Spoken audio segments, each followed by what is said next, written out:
नवरात्रि में किन किन बातों का ध्यान रखना चाहिए। 9 दिनों तक क्षौर कर्म नहीं करना चाहिए। क्षौर कर्म जानते हो? दाढ़ी बाल मूछ नहीं काटना चाहिए, नाखून भी नहीं काटने चाहिए, वरना जो नाखून काटकर भूमि पर गिराते हैं तो एक जगह हमने ऐसा पाया वो नख भगवती के प्रसाद में गिरते हैं, इसलिए नहीं काटना चाहिए। क्षौर कर्म भी नहीं करना चाहिए। 9 दिनों तक अभक्ष भोजन तो वैसे कभी नहीं पाना चाहिए। जो भोजन करने योग्य नहीं है, मांसाहार है, तामसिक भोजन है, ऐसा भोजन तो जीवन भर नहीं करना चाहिए। पर भैया कम से कम 10-12 दिन तो छोड़ दो। नवरात्रि से दीपावली तक तो छोड़ दो। हमने कई जगहों पर देखा आजकल दुर्गा के पंडालों के नाम पर चंदा वसूली की जाती और जबरदस्ती लिया जाता कि तुम्हें तो देना ही पड़ेगा वरना पिटोगे, गांव से बाहर कर दिया जाएगा। चंदा वसूली करते 9 दिन तक दुर्गा दुर्गा, 10वें दिन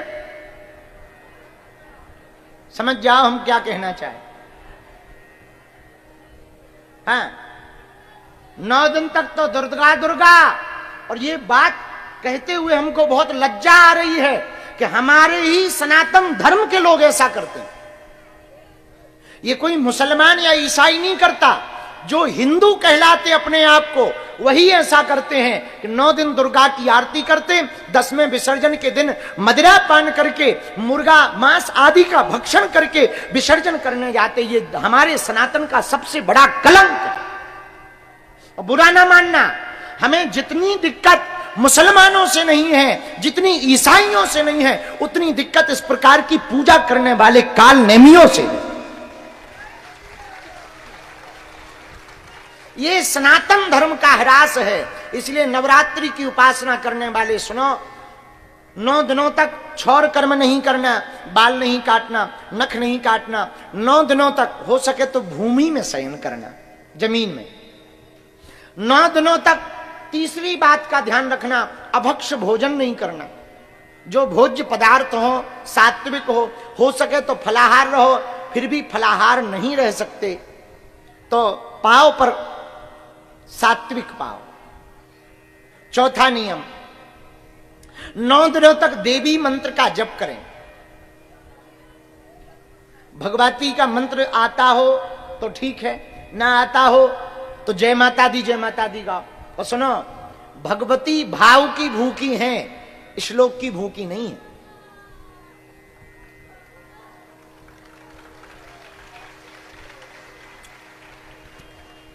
एक गांव में एक पंडित जी रहते थे, सीधे साधे बूढ़े पुराने। वो एक नदी के किनारे देवी का जप कर रहे थे तो उनका श्लोक शुद्ध नहीं था। तो नमस्तस्यै की जगह वो कहते थे नमस्तस्मै नमस्तस्मै नमस्तस्मै नमो नमः। कोई भी श्लोक, एक श्लोक है ना, या देवी सर्वभूतेषु शक्ति रूपेण संस्थिता नमस्तस्यै, तो वो कहते थे नमस्तस्मै नमस्तस्मै नमस्तस्मै नमो नमः। तो एक विद्वान पंडित जी खड़े थे, बोले वाह, शर्म नहीं आती आपको? इस प्रकार से आप बोल रहे हो, नमस्तस्यै की जगह नमस्तस्मै बोल रहे हो, नमः तस्मै बोल रहे हो, नमस्तस्मै बोल रहे हो। नहीं, गलत है, बहुत गलत है। पंडित जी बोले महाराज हम तो यही गाते हैं। बोले कब से गा रहे? बोले 80 साल हो गए। बोले फिर तो बहुत पाप का काम किया, तुम्हारे सब पुण्य चले गए। अब वो बेचारे रोने लगे, गिर गए। बूढ़े पंडित जी सीधे साधे। तत्क्षण दोनों के बीच में भगवती प्रकट भई। और जो विद्वान थे, ज्यादा संस्कृत झाड़ रहे थे, उनको डांट कर बोली सुनो, वो जैसा बोल रहा ठीक बोल रहा है। तो विद्वान पंडित जी ने कहा मां, आपका ये अर्थ का अनर्थ कर रहा। नमस्तस्यै की जगह नमस्तस्मै नमस्तस्मै कह रहा, स्त्री लिंग को पुल्लिंग बना रहा है। तो देवी ने कहा वो ठीक कह रहा है, ना तो मैं स्त्री हूं ना मैं पुरुष हूं, मैं जो जिस भाव से भजे मैं तो वही हूं। और हम तुम्हारे नमस्तस्यै में प्रसन्न नहीं है, लेकिन इसके नमः तस्मै में प्रसन्न है। अच्छा, इसका मतलब ये नहीं है कि तुम भी नमस्तस्मयी कहो, है? नमस्तस्यै छोड़ दो, है? भाव की बात है, क्योंकि भगवान कहते भाव का भूखा हूं मैं, भाव ही एक सार है, भाव से जो मुझको भजे सुभाव से बेड़ा पार। इसीलिए भैया भगवती की उपासना जो करने वाले हैं वो नियम सुनो। चौथा, बीज मंत्र का जप करो। बीज मंत्र कौन सा? ओम ऐं ह्रीं क्लीं चामुंडाई विच्चे, इस मंत्र का जप करो। नहीं हो रहा है, ये बहुत कठिन है, सीधा सरल। जय माता दी, जय माता दी, जय माता दी बोलिए, जय माता दी, जय माता दी, जय माता दी। चलो बुलावा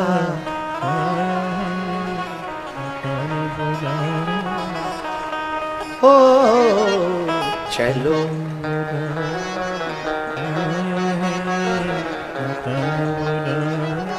गांव की माताओं को मंत्र नहीं आते, पर वो माता के जगराते भजन गाते रहती। ऊंचे पर्वत पे ने दरबार लगाया है, चलो बुलावा आया है, माता ने बुलाया है। तो आपको यदि भजन आए तो भजन गाओ, श्लोक आए तो श्लोक गाओ। कुछ भी नहीं आता तो प्रतिमा के सामने बैठ जाओ, बस उनसे कहो मां हम कुछ नहीं जानते हैं, हम तुम्हारे पूत हैं, तुम हमारी मां हो, यही जानते हैं। बस इतने में ही भगवती भैया प्रसन्न हो जाए। मां को क्या चाहिए? मां तो ममता की मूर्ति होती है। और भारत वालों बुरा ना मानना, आजकल जगह जगह पंडालों में देवी माता बैठी है, क्योंकि आज से नवरात्रि प्रारंभ हो गई है और नवरात्रि के पावन पर्व पर जगह जगह देवी मां के पंडाल लगेंगे, जगह जगह प्रतिमा बैठाई जाएगी। पर प्रतिमा में मां नहीं है, प्रतिमा में मां है। यदि तुम प्रतिमा में मां को खोजोगे तो ना तो तुम्हें दुर्गा मां के दर्शन होंगे, ना काली मां के दर्शन होंगे, ना विंध्यवासिनी के दर्शन होंगे, ना चामुंडा के दर्शन होंगे, ना चंडी के दर्शन होंगे, क्योंकि मां प्रतिमा में नहीं है, मां तो प्रतिमा में है। और नवरात्रि पर जितने युवान बैठे हैं, हम प्रार्थना करेंगे अपने साधकों के, खासकर जो साधना कर रहे हैं, एक बात तुम पक्की मान लो, यदि तुम्हारे चित्त में, दिल में, मन में, भाव में, स्वभाव में, तुम्हारी वाणी में दूसरी स्त्री के प्रति यदि आदर नहीं है तो तुम्हारी दुर्गा पूजा बेकार है। भगवती के लिए कुपुत्रो जायते पूत कपूत हो सकता, माता कुमाता नहीं हो सकती। लेकिन शास्त्र कहते यत्र नार्यस्तु पूज्यन्ते रमन्ते तत्र देवता, जहां नारी की पूजा होती वहां देवताओं का वास होता। क्यों? नारी निंदा मत करो, नारी रतन खदान, नारी से नर उपजे ध्रुव प्रहलाद समान। इसलिए मां भगवती की उपासना करने वाले जितने साधक हैं, एक बात और बोलें, इन 9 दिनों में तुम कोई नियम का पालन करो या ना करो, पर एक बात अपने चित्त में रख लो, तुम मां का बालक बनकर जियो।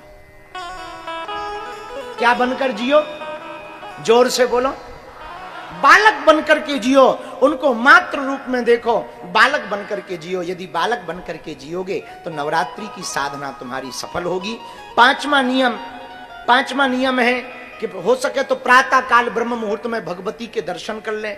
साधना करने वाले भगत प्रथमा को यानी आज, पंचमी को, अष्टमी को और नवमी को 4 दिन, परमा यानी आज, पंचमी, अष्टमी और नवमी जो देवी साधना करते हैं उनको 108 लौंग की माला बना करके देवी को चढ़ानी चाहिए।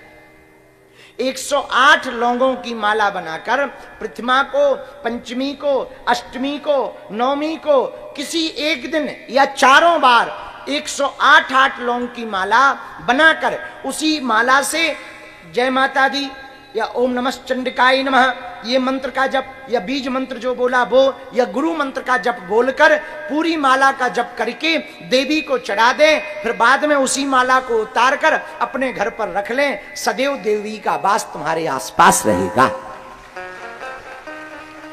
आज प्रथमम शैलपुत्री चा, द्वितीयम ब्रह्मचारिणी, तृतीयम चंद्र घंटेति कुसुमांडेति चतुर्थकम।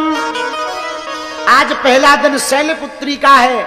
शैलपुत्री मां की उपासना करने वाले साधक सुनो, पहले दिन मां शैलपुत्री पर्वत की पुत्री की पूजा की जाती है। भगवती मां परांबा शक्ति पर्वत की पुत्री के रूप में है। उनकी पूजा किस भाव से करनी चाहिए? जैसे पर्वत अपनी बात के लिए हर परिस्थिति में अडिग रहते हैं, खड़े रहते हैं, चाहे आंधी हो, तूफान हो, पानी बरसे, पर्वत खड़े रहते हैं। वैसे ही साधक को भी पहले दिन शैलपुत्री की पूजा करके ये प्रण लेना चाहिए, पृथ्वी पलट जाए पर हम नवरात्रि का नियम नहीं छोड़ेंगे,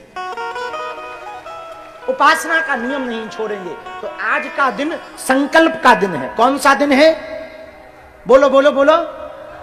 उपासना के प्रारंभ में संकल्प का दिन है।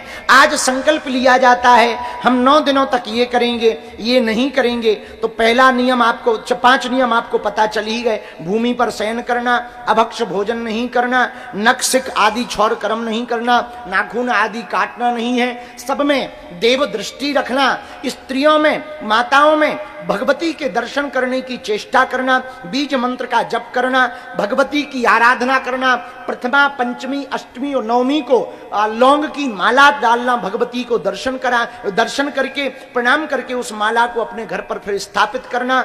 इन 9 दिनों में 9 रूपों की साधना करनी। आज के दिन रात्रि काल में जो पूजा करें, शाम को जो पूजा करें वो शैलपुत्री माता के नाम से पूजा करें। जो भी भक्त साधक शैलपुत्री माँ की पूजा आराधना करके मां शैलपुत्री को खीर का भोग लगाते हैं, उनको भगवती शैलपुत्री रूप में देवी माता कृपा करके आशीर्वाद देती हैं, हर मनोरथों को पूर्ण करती हैं। आज की पूजा धन धान की उन्नति के लिए की जाती है। यदि किसी के पास बहुत अर्थ आता हो, पैसा आता हो, रुकता ना हो, तो आज शैलपुत्री मां की पूजा करनी चाहिए, खीर का भोग लगाना चाहिए और 7 या 9 तांबे के सिक्का शैलपुत्री माता के चरणों में रख देना चाहिए। नवमी को वही तांबे के सिक्का उठा करके तिजोरी में रख देने से धन धान की वृद्धि भी होती है और धन रुकता भी है। ऐसा आज का महत्व है। बोलो सीताराम। भगवती जगज्जननी माता की जय हो। आज हमने 2-3 बातें बहुत विशेष रूप से कही जो आप लोगों को समझ में आई होंगी। नवरात्रि क्यों मनाई जाती है ये पता चल गया। कितने दिन की होती है? 9 दिन की क्यों होती है ये भी पता चल गया। और भगवती का प्रागट्य कैसे हुआ, भगवती प्रकट कैसे हुई, देवताओं के तेज से भगवती प्रकट हुई, इसलिए इनके समान कोई दूसरा शक्तिशाली नहीं है। अब कल की कथा में हम आपको सुनाएंगे कि सीता जी ने एक रावण को मारा था। सीता जी, राम ने तो एक रावण को मारा, हनुमान जी ने अहि रावण को मारा, सीता जी ने भी एक रावण को मारा था। वो कल बताएंगे।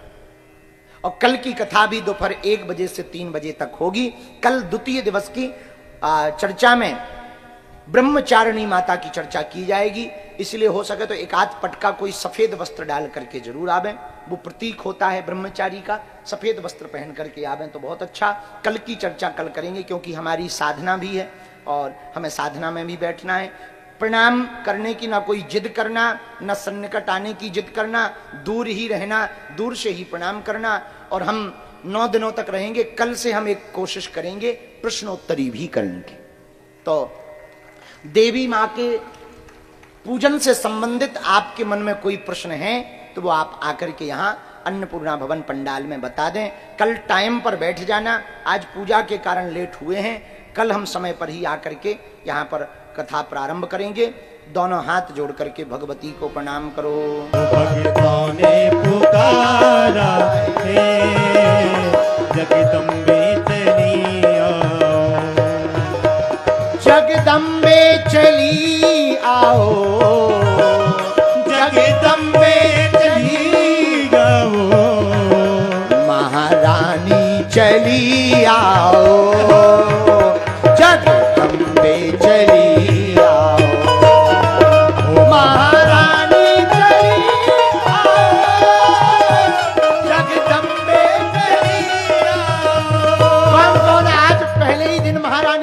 जाना चाहता? दोनों हाथ उठाओ। पक्का या कच्चा? जोर से बोलो ना। तो ताली कौन बजाएगा? पड़ोसी झूमते हुए।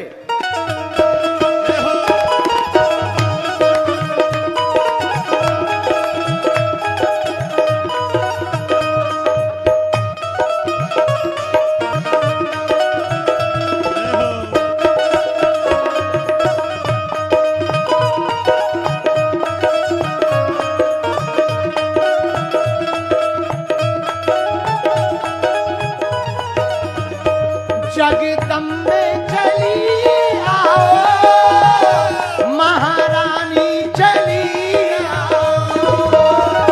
जगदम्बे चली आओ, महारानी चली आओ। भक्तों ने पुकारा है, भक्तों ने पुकारा है, भक्तों ने पुकारा है, भक्तों ने पुकारा है। मेरे द्वार चली आओ, जगदम्बे चली आओ। मेरे द्वार चली आओ, जगदम्बे चली आओ। माँ अम्बे चली आओ, जगदम्बे चली आओ। माँ अम्बे चली आओ, जगदम्बे चली आओ। माता रानी से जो भी प्रेम करते दोनों हाथ उठाओ और बुलाओ, माँ अम्बे चली आओ। गाओ माँ। अरे ऐसे नहीं, जरा जोर से गाओ। माँ अम्बे चली आओ,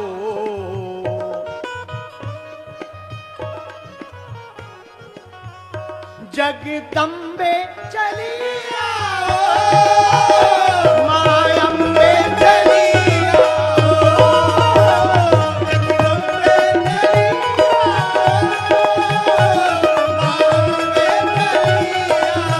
ताली बजाते हुए जय माता दी, जय माता दी, जय माता दी बोल रे। जय माता दी, जय माता दी, जय माता दी बोल रे। जय माता दी, जय माता दी, जय माता दी बोल रे। जय माता दी, जय माता दी, जय माता दी बोल रे। निर्धन के घर माँ तुम आना, निर्धन के घर माँ तुम आना। मेरे घर माँ तुम ही आना, मेरे घर।